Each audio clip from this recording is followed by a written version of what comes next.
नमो ब्रह्मण्ड देवाय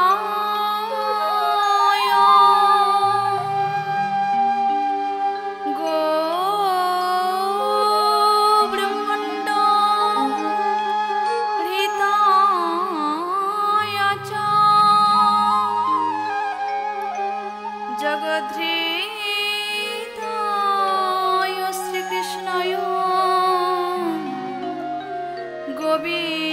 गोविन्दाय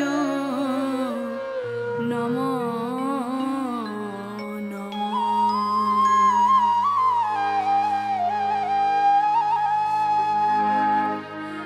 जय जय श्री कृष्ण चैतन्य श्री अद्वैत चंद्र श्री जय गौर भक्त वृंद। जय जय श्री कृष्ण चैतन्य श्री अद्वैत चंद्र जय गौर भक्त वृंद। जय जय श्री कृष्ण चैतन्य श्री अद्वैत चंद्र श्री जय गौर भक्त वृंद। जय जय श्री कृष्ण चैतन्य श्री अद्वैत चंद्र जय गौर भक्त वृंद। कृपा करि सबी मिले करगो करुणा। कृपा करे सबे मिले करगो करुणा। अधम पतित जने ना करियो घृणा। ए जीवने तुमी छाड़ा मोर केह नाहि आर। जय जय श्री कृष्ण चैतन्य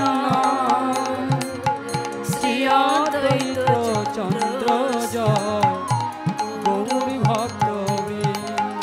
जय जय श्री कृष्ण चैतन्य श्री अद्वैत चंद्र जय गौर भक्त वृंद। बासु घोष नामे एक परम धार्मिक छिलेन। स्त्रीर नाम हलो पद्मावती। दो स्वामी स्त्रीते गृहेर मध्य एकटी माटिर गौर मूर्ति स्थापन करलेन। प्रतिवेशीर दाड़े दाड़े गिये जा किछु पाय ता दिए ओई चिर विग्रह माटिर गौर मूर्तिके सेवा दिते लागलेन। जय गोविंद जय गोपाल केशव माधव दीन दयाल। जय गोविंद जय गोपाल केशव माधव दीन दयाल। जय गोविंद जय गोपाल केशव माधव दीन दयाल। जय गोविंद जय गोपाल केशव माधव दीन दयाल। अगतिर गति तुमी हे गिरिधारी दीन दयाल प्रभु दुख हरण कारी।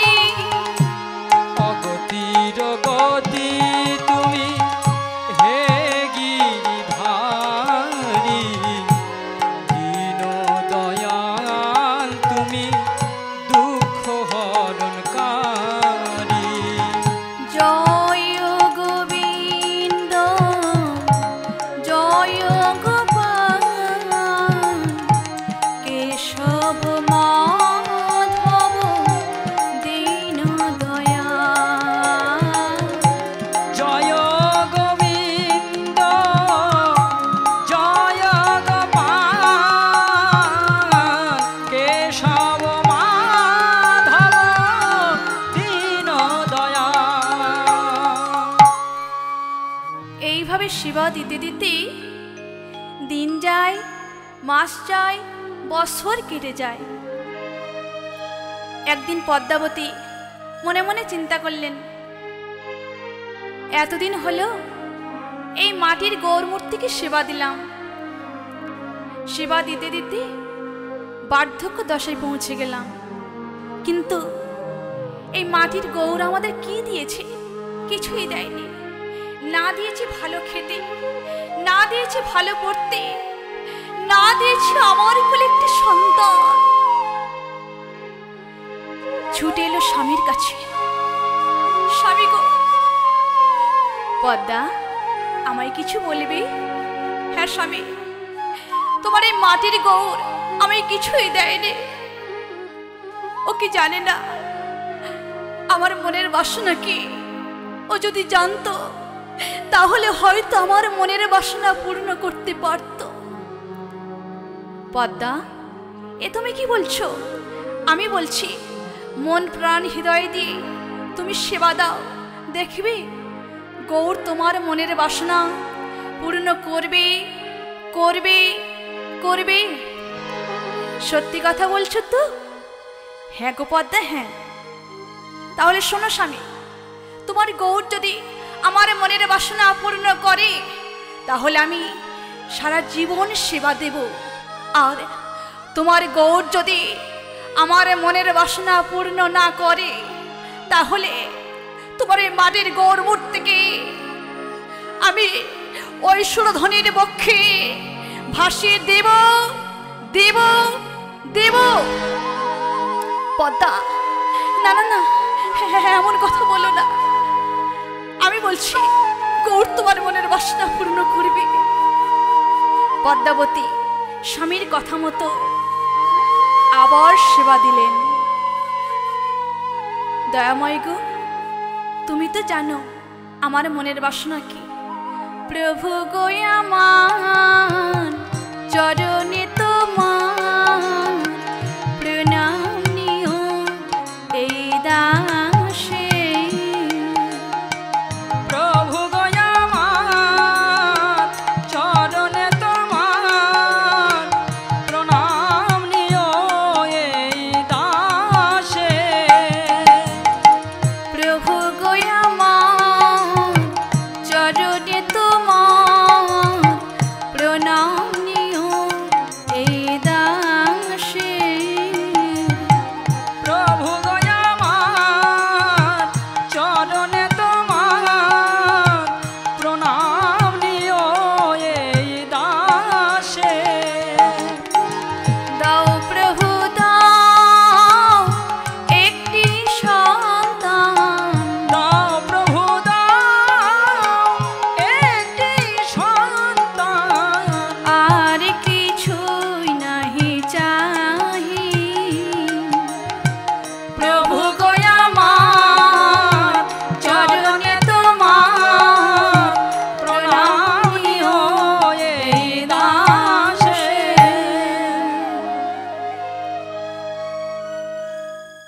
এইভাবে সেবা দিতে দিতে প্রায় 1 বছর কেটে যায়। মনে মনে চিন্তা করলেন, কই গৌর তো আমার মনের বাসনা পূর্ণ করছে না। বুঝেছি স্বামী আমার সঙ্গে আবার মিথ্যা কথা বললেন। গৌর, আমি বলেছিলাম তুমি যদি আমার মনের বাসনা পূর্ণ না করো তাহলে আমি তোমায় ওই সুরধনির বক্ষে ভাসিয়ে দেব, দেব, দেব। পদ্মাবতী ক্রোধান্বিত হয়ে মাটির গৌর মূর্তিকে সঙ্গে নিয়ে ছুটতে ছুটতে চললেন। এদিকে বাসু ঘোষ সারাদিন মাধু করে করে যখন গৃহের দিকে ফিরছেন, দেখছেন নাকি পদ্মা তুমি কোথায় চলেছ? স্বামী গো, তোমার গৌর যখন আমার মনের বাসনা পূর্ণ করে রে, আজ আমি তোমার এই সাধনার গৌর মূর্তিকে আমি সুরধনির বক্ষে ভাসিয়ে দেব, দেব, দেব। পদ্মা, না পদ্মা না, আমার গৌরকে ভাসিয়ে দিও না পদ্মা, আমার গৌরকে ভাসিয়ে দিও না। স্বামীর কোনো কথাই কর্ণপাত করলেন না। আস্তে আস্তে গিয়ে যখনই মাটির গৌর মূর্তিকে সুরধ্বনির জলে ভাসিয়ে দেবে, এমন সময় মা আমার দেখলো কি, মা আমার দেখছে কি, গৌর হেসে যে উঠিল, হেসে যে উঠিল, হেসে যে উঠিল, গৌর হেসে যে উঠিল, মাটির গৌরাজ হেসে যে উঠিল, ওই মাটির গৌরাজ হেসে যে উঠিল। মা, ও মা, আমায় ভাসিয়ে দিও না। আমি বলছি, মন প্রাণ হৃদয় দিয়ে আমায় সেবা দাও। আমি আসবো, আমি আসবো মা তোমার কাছে। গৌর, গৌর, আর আমি ভাসিয়ে দেব না। ভুলে বুঝে স্বামীর কথা অমান্য করে আমি কি ভুল করছিলাম। স্বামী, দেখো দেখো দেখো, আমি আমি গৌর মূর্তিকে সঙ্গে করে নিয়ে এসেছি। চলো না, চলো না স্বামী, আগের মতো আবার গৌর প্রতিষ্ঠা করি। স্বামী স্ত্রী দুজনা মিলে গৃহে ফিরে এলেন। আগের মতো আবার সেবা দিলেন। কেশব করু করুণা দেনে কুঞ্জ কানন জানে, শ্রীরাধা রমন মদন মোহন, শ্রীরাধা রমন মদন মোহন, ওহে বংশীধারী নপুর চরণে বাজে হেলে দুলে, নপুর চরণে বাজে হেলে দুলে, যেমনি এসেছিলি যশোদার কোলে, নপুর চরণে বাজে হেলে দুলে, যেমনি এসেছিলে যশোদার কোলে, নপুর চরণে বাজে হেলে দুলে, তেমনি তেমনি করে আমার হৃদয় মাঝে, তেমনি তেমনি করে আমার হৃদয় মাঝে নাচত বংশীধারী কেশব করু করুণা দিনে কুঞ্জ কানন চারি, শ্রীরাধা রমন মদন মোহন, শ্রীরাধা রমন মদন মোহন, ওহে বংশীধারী।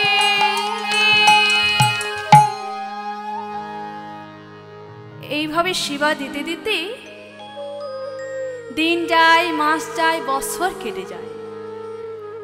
পদ্মা মনে মনে চিন্তা করছেন, গৌর যে বলল আমার মনের বাসনা পূর্ণ করবে, কই, কোথায় গেল? গৌর যখন আমার মনের বাসনা পূর্ণ করলো না, দেখি যাই স্বামীর কাছে। স্বামী গো, ও স্বামী। পদ্মা, আমায় কিছু বলবি? দেখো স্বামী, গৌর তো আমার মনের বাসনা পূর্ণ করলো না, তুমি কি পারো না আমার মনের বাসনা পূর্ণ করতে? যেখান থেকে পারো আমার কোলে একটি সন্তান এনে দিতে হবে। পদ্মা, এ তুমি কি বলছো? এই বয়সে তুমি মা হবার স্বপ্ন দেখছো? ভুলে যাও, ভুলে যাও পদ্মা, ভুলে যাও। ওই মা হওয়ার স্বপ্ন তুমি দেখো না। এই জগতে সবাই মা হয়েছে, সবাইকে সুখে শান্তিতে বাস করতে পারছে, পদ্মা, তুমি মা হবার স্বপ্ন দেখো না। না না স্বামী না, আমি বলছি আজ আমার কথা রাখতেই হবে। আবার কোলে একটি সন্তান এনে দিতে হবে, হবে হবে। বাসু ঘোষ মনে মনে চিন্তা করলেন, সংসার করতে গেলে সহধর্মিনীর কথা তো একটু শুনতেই হয়। বেশ পদ্মা, আমি যেখান থেকে পারি তোমার কোলে একটি সন্তান এনে দেব দেব দেব। তবে হ্যাঁ, সন্তান কিভাবে মানুষ করতে হয় আমরা জানি না। ওই প্রতিবেশীর দাঁড়ে দাঁড়ে গিয়ে জেনে নাও কেমন ভাবে সন্তান মানুষ করতে হবে। স্বামীর কথা মতো পদ্মাবতী অতি প্রভাতকালে চললেন প্রতিবেশীর দাঁড়ে দাঁড়ে। প্রভাতে উঠিয়া চলে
পদ্মাবতী